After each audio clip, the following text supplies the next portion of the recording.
Welcome back to our Tempo Storm deck introduction series, featuring Millrogue. Millrogue is one of the most unique archetypes to evolve throughout the history of Hearthstone. No matter the meta, the objective remains the same: stave off pressure from your opponent while playing Cold Light Oracle as often as possible. The original mill list relied on your opponent having card draw, making it easier to fatigue them. The strategy was made possible with healing to mitigate the damage you're inflicting on both you and your opponent. It wasn't until Gang Up was created that you really saw the deck start being truly competitive, making regular pushes to High Legend. Gang Up allowed for the deck to run a lot of extra card draw to make the deck more consistent. You were essentially allowed to play with an extra 6 cards in your deck, preventing you from fatiguing before your opponent. With Gang Up out of Standard, many thought Millrogue would become a wild exclusive archetype. This changed with Kingsbane, becoming Millrogue's death-defying removal and life gain tool. And now the Mill archetype is seeing regular play in Legend again, with Dog and Kolento both hitting rank 1 Legend with Millrogue since the release of Kobolds and Catacombs. Mr. Yanyuk has put in over 500 games with the deck, continuing to optimize this archetype in the post-nerf meta.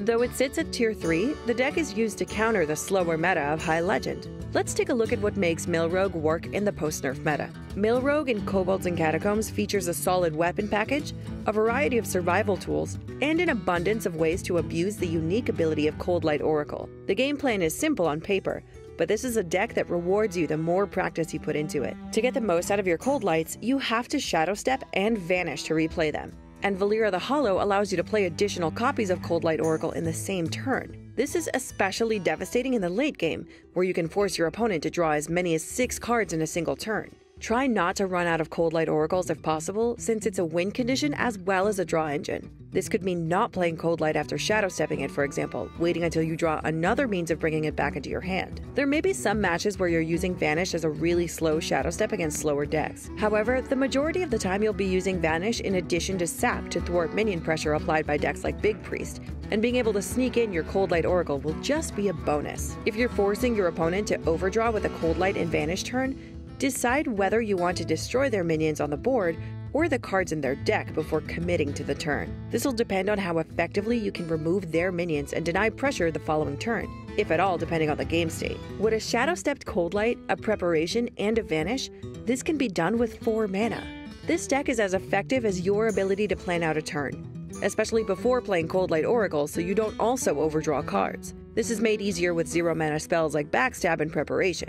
As for Valyra the Hollow, you'll want to play her as soon as possible to start generating the extra value from Death's Shadow. The only matches where you'll want to keep the Death Knight are against the decks where you can reliably survive until turn 9, against decks such as Exodia Mage or Highlander Priest before the nerf. The combination of Shadow Reflection and Kingsbane makes it possible to have copies of the weapon in your deck, preventing you from ever taking fatigue damage. This is where Kingsbane truly allows the deck to shine as a mill deck. Another thing that makes Kingsbane such a functional card in this archetype is the amount of removal packed into one card. The weapon can deal with a lot of minions throughout the course of a game, especially when buffed by cards such as Deadly Poison, South Sea Squidface, and Leeching Poison. Decks can be punished for building their strategy around one card, but Millrogue has Cavern Shiny Finder, Doomerang, and Blade Flurry to prove otherwise.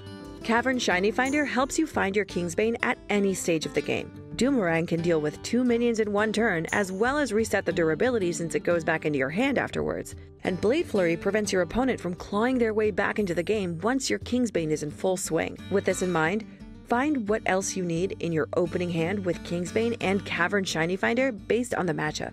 If you're against a control-oriented deck, you'll want to keep Cold Light Oracle and even Elven Minstrel if you have the coin. However, if you suspect a more aggressive strategy out of your opponent, you'll want to find cards like Backstab. The deck specializes in countering slow, control, and combo decks, but Millrogue can beat even the most ferocious of aggro decks if it draws well and techs enough options. The deck has a lot of core cards that you would not want to get rid of, but there are some flexible spots such as Evasion, Doomerang, and the Doomsayers. You may want to change some of these cards around depending on what you're seeing, or simply because you want to experiment on your own. An example would be if you're seeing a lot of Jade Druids, where you'll want to put in a Skulking Geist to deal with Jade Idols. So if you're seeing a lot of them on the latter, you may want to swap in a Skulking Geist instead of Doomerang, acknowledging that this will sacrifice Deadly Poison depending on how you draw. Another change you could make is adding in Naga Corsair and taking out Doomsayers. This will allow you to play more proactively, making the deck more consistent against mid-range and control decks. However, you do run the risk of getting overrun by aggro decks. Lastly, if you intend on having a fighting chance against aggro decks, you may want to consider adding a Tar Creeper. It could single-handedly give you that one turn you need to buff a Kingsbane that can outlast any aggression. Millrogue is one of the most unique decks in the game, with an effective stalling strategy that allows fatigue damage to lethal your opponent. The permanent threat of Kingsbane provides an alternate win condition that makes the deck an effective and flexible option for climbing the ladder in slower metas, or any meta with enough practice. With the rise of Big Priest, cards like Sap and Vanish will be especially effective in shutting down their strategy, allowing Cold Light Oracle and Kingsbane to do the rest. As always, thank you so much for watching our deck introduction. Leave a like if you enjoyed this video and join the discussion in the comments below. Let us know what you'd like us to cover in our next deck introduction. Finally, don't forget to subscribe to stay up to speed with all of Tempo Storm's news and Hearthstone content.